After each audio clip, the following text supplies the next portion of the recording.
What is up, world? Welcome back, Charge the Game podcast. And Adam Silver is facing a lot of heat for not vetoing the Luka-Anthony Davis trade, which helped LeBron James, obviously. So as you guys see here, man, the Dallas Mavericks trading Luka Doncic to the Los Angeles Lakers was so stunning that fans have been asking NBA Commissioner Adam Silver to veto the trade. Now, before we continue to read, let's be honest here. What are the odds of Adam Silver going against LeBron James? This is a player's commissioner. In fact, this is LeBron James's commissioner because he only cares about LeBron James, if I'm being honest. I mean, I don't see this guy going against LeBron James ever. I mean, he's pretty much the responsible person for the NBA's downfall, along with LeBron James. So I wouldn't expect nothing less from a beta man. I mean, I'm sorry, guys. I hate to make everything about this masculine alpha mindset, but this dude is the most beta commissioner I've ever seen. He's ruined the game. He's desperately trying to save it. Nothing's going to work. I don't even know why All-Star Weekend is still a thing under this NBA commissioner. But apparently a lot of the NBA fans are tired of helping LeBron James. A lot of NBA organizations feel the same way. Silver 62 explained that he does not have the power to veto any trade during a recent appearance on Barstool Sports. The answer is no. Believe it or not, there's some confusion. People have yelled out to me for some reason in the last week or so when I've been at games that I should have been vetoing the trade the way Dave Stern vetoed the trade back in the old days, and there's always some confusion there. Again, this is why I do not like Adam Silver. Regardless of what the situation was or what it is now, you are the NBA commissioner.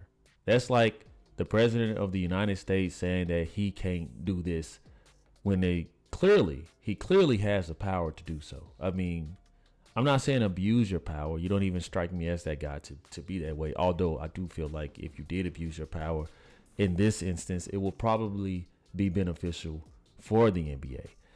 But Adam Silver, man, he's a very weak man to me, a very weak-minded man, and very much afraid to go against the grain when it comes to these NBA players. Now, in my mind, the only reason that I would have vetoed this trade is because, one, Ramon James really does get everything he wants, and two, the shifting of superstar power. I mean, the West is loaded, and somewhat the East is loaded, but it'll never be like the West. Okay, sometimes it can seem like it's more balanced, but then you got these Midwest teams and these Mid-Eastern teams that could really use more balance with their duos or their trios. And I feel like a guy of Luka Doncic, like his magnitude, to trade that. I mean, I understand that, you know, the Mavs may have saw shortcomings in Luka Doncic, but I feel like he still could have been dealt to another team that would have been more balanced, right? Of course, everybody's going to look at this and say LeBron James is on the tail end of his career. It depends on how you want to look at it. It depends on how much of a blind eye you want to turn. I mean, let's just be honest here. LeBron James gets his way. And the fact that the Lakers and the Mavs kept this under the constraints for so long and they didn't tell a soul should be even more of a reason why Adam Silver should veto this. But hey, it is what it is. LeBron James was thinking about teaming up with Steph Curry. Maybe the Lakers say if we get Luka Doncic, he'll stay. Late NBA Commissioner David Stern vetoed a blockbuster three-way trade following 2011 lockout. The Lakers would have acquired 26-year-old superstar point guard Chris Paul to team up with Kobe Bryant from the New Orleans Hornets. The Lakers would have shipped out Lamar Odom and Paul Gasol. The NBA owned the Hornets at the time, and the general manager Dell Demps did not get Stern's approval for the trade.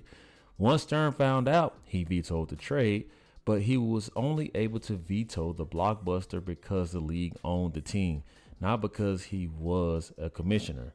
Silver said regardless of the merits of the trade, he cannot veto a deal that he does not like. Yeah, but what does that mean, David Stern? A deal that you don't like? What about a deal that you do like? I mean, it's kind of contradicting itself. I understand where he's coming from a tad bit, but this is the same NBA that let LeBron James depot and bully his way into the league. So if a player is able to have his way, I'm having a hard time understanding how an NBA commissioner cannot have his way. Adam Silver, you can list all you want, the technical terms, or whatever. But let's be honest, man. You could have vetoed this trade. I don't blame a lot of these NBA fans, especially the Dallas Maverick fans. This is a real thing out here in Dallas. I told you guys I am no longer a Luka-Doncic fan. After the championship, the way that he acted like a fat, spoiled baby, flopping all over the floor, just not my type of guy. So whether Luka Doncic is here in Dallas or LA, I still probably wouldn't root for him unless he's playing someone I don't like. It goes on. I mean, the way we don't put a thumb on the scale, so to speak, when a trade comes into the league office, what our basketball and legal folks do is they make sure that the trade works under the confines of the collective bargaining agreement. Whatever rules are in place, then it's up or down. It gets approved or not based on those rules. We don't get to weigh in on what we think the merits of the trade are or should be. Yeah, Luka Doncic in the long run is going to be the winner of this trade.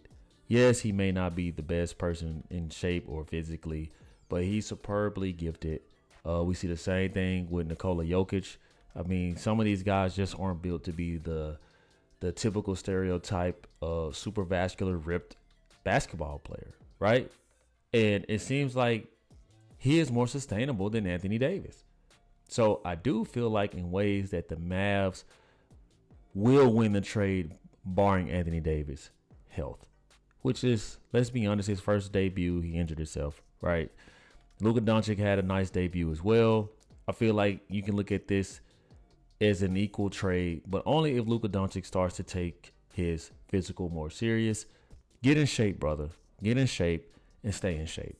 I mean, the money that these guys are commanding in the open market, I understand that Luka Doncic has lost money in his trade because the Dallas Mavs felt like you just can't pay a guy that much money, and I don't blame them, who does not have the work ethic or mentality. But now you're in a Lakers uniform. It comes with a little bit more pride than the Dallas Mavericks, and that's no shade. But as far as Adam Silver saying that he couldn't veto this, I mean, I'm going to ask you guys in the comment section, do you guys really believe that Adam Silver could not veto this? It's just a simple yes or no. When asked if he at least thought it was cool that Doncic would be in a big market now in Los Angeles, Silver pointed out that Dallas is a large media market.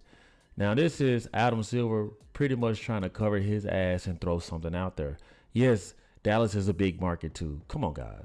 Come on. Dallas is nothing like Los Angeles. Adam Silver, and you know it. But anyway, frankly, Dallas is a big market. And was I surprised that he was traded from that standpoint? Yeah, I'm a fan, and the teams don't necessarily give the league inside information on those kind of things. So that trade wasn't one that I saw coming. By the way, I love Luka. I've known him since the day he came to the league. He's obviously a great player. He's a great young man, and teams make these trades for reasons that in some cases only they know. The one thing I'll say is, having been with this league for a long time, like truly nothing is written, people who say they can predict the future generally can't, and we'll see. I'm sort of rooting for Dallas, and I'm sort of rooting for the Lakers. I'm rooting for Anthony Davis to recover quickly and be the all-star we know he can be and stay healthy for a long time. And I'm definitely rooting for Luka to demonstrate to the world what a great player he is in LA. Silver can be the perfect politician because he doesn't teeter too far left or teeter too far right. It's a bunch of word soup coming out of his mouth, but I'll let you guys take a stab at it. And you guys tell me, what do y'all think about Adam Silver's comments about vetoing the trade? Do you disagree or do you agree? Do you feel like he should have tried, or do you feel like he did right by staying out of it? Let me know in the comment section, guys. Thank you for watching. Subscribe to the YouTube channel, and I'll see you in the next one. Peace. Yeah.